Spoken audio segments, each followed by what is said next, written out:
ఎలక్షన్లు అయిపోయాయి. దాదాపుగా 6 నెలలు దాటింది.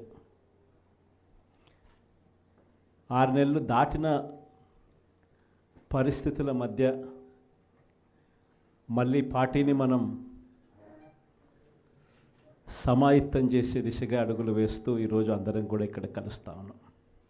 ప్రజలందరూ కూడా ఈరోజు నిలదీసే పరిస్థితిలోకి ప్రజలంతా వస్తూ ఉన్నారు. ఏమైనా 15,000 అని చెప్పి చిన్నపిల్లలు అడుగుతూ ఉన్నారు. ఏమైనా 18,000 అని చెప్పి వాళ్ళ అమ్మలు అడుగుతూ ఉన్నారు. ఏమైనా 48,000 అని చెప్పి ఆ అమ్మమ్మలు అడుగుతూ ఉన్నారు. ఏమైంది 36,000 అని చెప్పి చిన్నపిల్లలు ఉద్యోగం కోసం ఎదుగుతూ ఉన్న పిల్లలు అడుగుతూ ఉన్నారు. ఏమైంది 20,000 అని చెప్పి రైతన్నలు అడుగుతూ ఉన్నారు. వీళ్ళకి ఎవ్వరికీ కూడా చంద్రబాబు నాయుడు అనే వ్యక్తి వాళ్ళ పార్టీకి సంబంధించిన క్యాడర్ సమాధానం చెప్పలేని పరిస్థితిలో వాళ్ళ పార్టీ వాళ్ళ పెద్దలు అందరూ కూడా ఏం చేస్తూ ఉన్నారు? Diversion politics. ప్రతిరోజు ప్రతి నెల ఒక టాపిక్ తీసుకొస్తారు. ఏదో ఒక టాపిక్ తీసుకొచ్చి గోబల్స్ ప్రచారంలో భాగంగా ప్రతి ఒక్కడు దాన్ని అందుకుంటారు. ఓసారి తిరుపతి లడ్డు అంటారు, ఇంకొకసారి జూన్లో ఋషికొండ భవనాలు అన్నారు, జూలైలో శ్వేతపత్రాలు మదనపల్లి ఫైల్స్ అన్నారు, ఆగస్టులో ముంబై నటి నా పేరేం పేరు కాదాంబరి అన్నాడు, సెప్టెంబర్లో ప్రకాశం బ్యారేజీని బోట్లతో ఢీకొట్టి గేట్లను పడగొట్టాలని చెప్పి మనం ప్లాన్ చేసినామని అంటాడు. అక్టోబర్లో సరే ఇంకా ఎట్లా మీరు అంతా చూశారు, నా కుటుంబాన్ని తీసుకొచ్చినాడు. నవంబర్కి వచ్చేసరికి బడ్జెట్పై దృష్టి మళ్లించడానికి 14 లక్షల కోట్ల అప్పులు అని చెప్పి, డిసెంబర్లోకి వచ్చేసరికి ఇప్పుడు కొత్తగా మీరు అంతా మనం చూస్తూ ఉన్నాం రేషన్ బియ్యం అంటానండి. ఇప్పుడు కొత్తగా కనిపిస్తూ ఉందా రేషన్ బియ్యం అని చెప్పి. ఇప్పుడు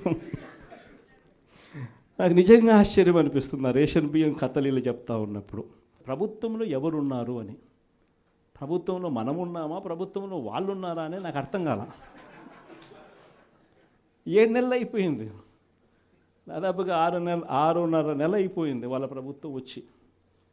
6.5 నెల 7 నెలలు అవుతూ ఉంది వాళ్ళ ప్రభుత్వం వచ్చింది.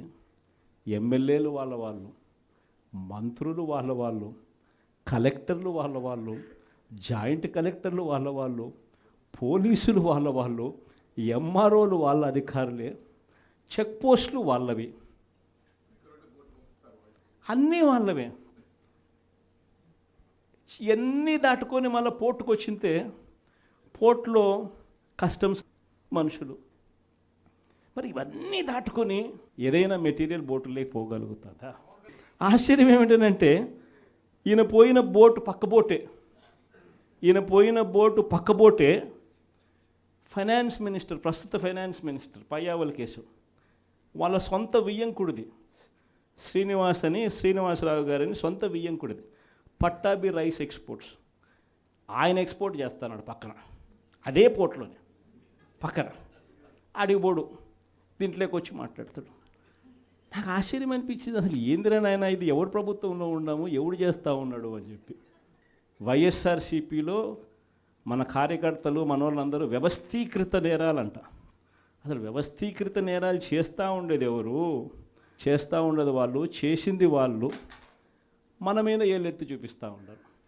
నిజంగా ఇవన్నీ చూసినప్పుడే అసలు ఎందుకు జరుగుతూ ఉన్నాయి ఇవన్నీ అని చెప్పి చూస్తే, రైస్ ఎక్స్పోర్ట్స్లో ఆంధ్ర రాష్ట్రం ధాన్యం ఎక్స్పోర్ట్, బియ్యం ఎక్స్పోర్ట్స్లో ఆంధ్ర రాష్ట్రం నెంబర్ 1గా ఇప్పుడు నుంచి కాదు, దశాబ్దాలుగా మనమే నెంబర్ 1. తెలంగాణ నుంచి బియ్యం మన దగ్గరికే వస్తుంది, ఆంధ్ర నుంచి రైతులు పండించిన బియ్యాన్ని ఇక్కడి నుంచి ఎక్స్పోర్ట్ చేస్తారు. అదే తప్పేం కాదు, ఎప్పటి నుంచో దశాబ్దాలుగా జరుగుతూ ఉంది. ఆంధ్రాలో రైస్ ఎక్స్పోర్ట్స్ నెంబర్ 1. అందులో ఈ పయ్యావుల కేశవ్ వాళ్ళ వియంకుడు, ఈ పట్టాభి రైట్ ఎక్స్పోర్ట్స్, ఈయన ఆంధ్రాలో నెంబర్ 1. ఇది నిజంగా ఇది కొత్త ఏం కాదు.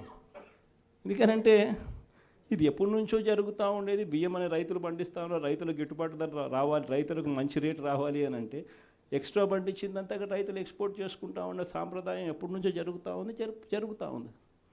అయితే దీన్ని ఎలా ట్విస్ట్ చేస్తూ ఉన్నారు అనేది ఇప్పుడు ఆశ్చర్యం.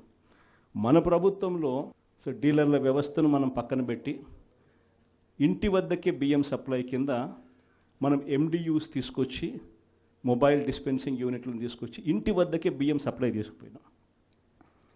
మొట్టమొదటిసారిగా మనం బియ్యం క్వాలిటీని పెంచినాం. మధ్యస్థు సన్నకార బియ్యం ప్రమోట్ చేసినాం, ఇవ్వడం. స్వర్ణ బియ్యం మీద తీసుకొచ్చి సాటెక్స్ చేసి 800 కోట్ల సంవత్సరానికి అదనపుగా ఖర్చు పెట్టి బియ్యంలో నూకల శాతం తగ్గించి సాటెక్స్ చేసి ప్రజలకు మంచి బియ్యం, తినగలిగిన బియ్యం ఇస్తే వాళ్ళు ఎదురు అమ్ముకునే పరిస్థితి ఉండదు అని చెప్పి దానికి ఫుల్ స్టాప్ పెట్టే కార్యక్రమం చేసింది ఎప్పుడైనా జరిగిందేనంటే అది ఒక్క వైఎస్ఆర్సీపీ ప్రభుత్వ హయాంలోనే జరిగింది. ఈరోజు వీళ్ళు ఏం చేస్తూ ఉంటారు? ఈరోజు ఒక పద్ధతి ప్రకారం ఫస్ట్ ఇంటి వద్దకే బియ్యం ఆపేసినారు. వాళ్ళకి ఇచ్చే బియ్యం ఇంతకుముందు మనం సాటెక్స్ చేసి మంచి క్వాలిటీ బియ్యం మనం ఇస్తూ ఉంటే, మధ్యస్థు సన్నకార బియ్యం సాటెక్స్ చేసి మనం ఇస్తూ ఉంటే ఈరోజు లేదు. ఈరోజు నిర్వీర్యం చేశారు. చేసి వీళ్ళు ఇవన్నీ చేస్తూ ఉండి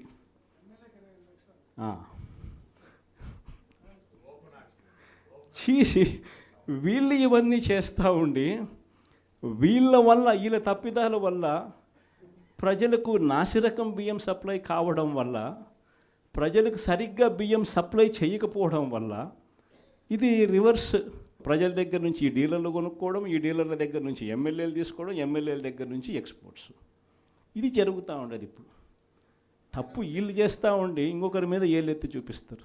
మన హయాంలో దళారీ వ్యవస్థను పూర్తిగా తీసేసి ప్రతి రైతుకు కనీస మద్దతు ధర ఖచ్చితంగా వచ్చేట్టుగా ఆర్బీకేలే వాళ్లకు పేమెంట్ స్లిప్స్ ఇచ్చేట్టుగా మన ప్రభుత్వంలో జరిగితే, రైతుకు ఏ మిల్లుకు తాను పోవాలి అనేది పూర్తిగా పక్కన పెట్టేసి పలాని మిల్లుకే మీరు పోవాలి అనేది తీసేసి రైతుకు మిల్లర్కు సంబంధం లేకుండా చేసిన పాలన మంది. ఆర్బీకే దగ్గరనే మీకు ఎంత రేటు వస్తుంది అని చెప్పి అక్కడే స్లిప్స్ ఇచ్చే కార్యక్రమం జరిగింది, మన హయాంలో జరిగింది. ఈరోజు ఏం జరుగుతూ ఉంది? రైతులు పంట చేతికి వచ్చేసరికి ఈ క్రాప్ లేదు, ఆర్బీకే వ్యవస్థ నీరు గారిపోయింది, ఆర్బీకే దగ్గర కొనుగోలు చేసేవాడు లేడు. సో రైతులు గత్యంతరం లేక మిల్లర్ల దగ్గరికి పోవడం, మిల్లర్లు 300 రూపాయలు 400 రూపాయలు తక్కువ రేటు కొనుగోలు చేయడం, ఇది ఇప్పుడు జరుగుతూ ఉంది. అన్ని రకాలుగా సర్వనాశనం చేస్తూ ఉన్న ఈ పరిస్థితుల మధ్య, ఈ డైవర్షన్ పాలిటిక్స్ మధ్య ఈరోజు మనం పార్టీ బలోపేతంతో పాటు ప్రజల తరపున మనం నిలబడడానికి ఏ రకమైన ఉద్యమం చేయాలి, ఎలా ఉద్యమాలు చేయాలి అని చెప్పి ఆలోచన చేయడానికి మనం అంతా కూడా ఈరోజు సన్నద్ధమైనాం. ఎందుకంటే ప్రజల తరపున మళ్ళీ పోరాటం చేయాల్సిన సమయం వచ్చింది. ప్రజల తరపున ప్రజలకు దగ్గర కావాల్సిన సమయం వచ్చింది. ప్రజలు ఇబ్బందుల్లో ఉన్నప్పుడు మనం ఉన్నాము అన్న భరోసా ప్రజలకు మనం ఇవ్వాలి. ప్రతి అడుగులోనూ వ్యతిరేకతే. ఒకవైపున చేయాల్సిన ఏ మంచి పని జరగలేదు. సూపర్ 6లు లేవు, సూపర్ 7లు లేవు. మరోవైపున వ్యవస్థలన్నీ పూర్తిగా నీరు గారిపోయాయి. విద్యారంగం కానీ, వైద్య రంగం కానీ, వ్యవసాయ రంగం కానీ, డోర్ డెలివరీ కానీ, గవర్నెన్స్ కానీ. మరోవైపున చూస్తే బాధుడే బాధుడు. కరెంటు బిల్లులు ఈరోజు ముట్టుకుంటే ఈ నెల స్టార్ట్ అయింది. ఇంకా మొదటి డోసే 6,000 కోట్ల రూపాయలకు సంబంధించిన మొదటి డోసు ఈరోజు ఇచ్చినాడు ఈ నెల బిల్లులో. నవంబర్ నెల బిల్లు, డిసెంబర్ నెల బిల్లు, ఏ ఇంటికి వెళ్ళి కరెంటు బిల్లు ఎంత అని చెప్పి తేడా అడిగితే ప్రతి ఇంట్లో కూడా తేడా కనిపిస్తుంది. కనీసం 300 రూపాయలు పైన రేట్లు పెరిగినాయి. అది ఈ నెలే. రేపు నెల మరో 9,000 కోట్లు వేస్తున్నాడు. ఆ 9,000 కోట్ల